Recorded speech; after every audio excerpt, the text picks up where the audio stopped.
This is a pretty classic problem for white. The objective is to try to kill black, of course, but the result will be a ko.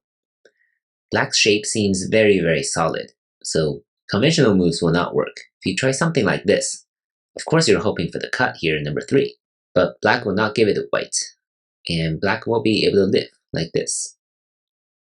If white tries this, then it will fail instantly.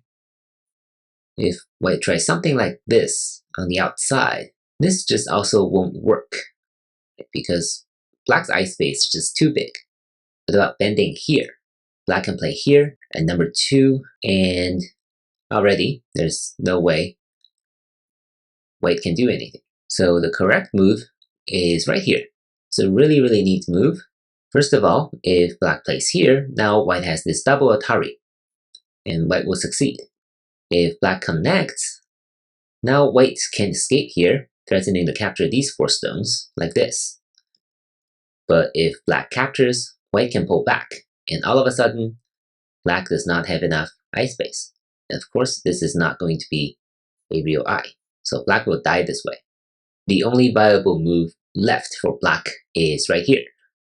And now what white can do is right here, at number 3. It's like a 1-2 punch against black. Now black cannot connect, because if black connects, white can escape again. And this is a situation where black cannot enter from either side. Even after black stands down here, white will just occupy black's liberty from the outside, and black will still be frozen.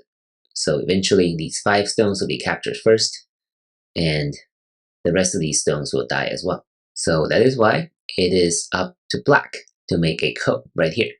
And this is the ko we're looking for. White captures first. Black does not have a local ko threat because this is already atari. If black manages to capture back, white also does not have a ko threat locally. So both sides will have to play through this ko. So overall, this problem is not that difficult because conventional moves will not work. As soon as you find number 1, the rest of the sequence should be pretty straightforward. Hope you enjoyed this challenge, and I'll see you in the next one. Thank you for watching.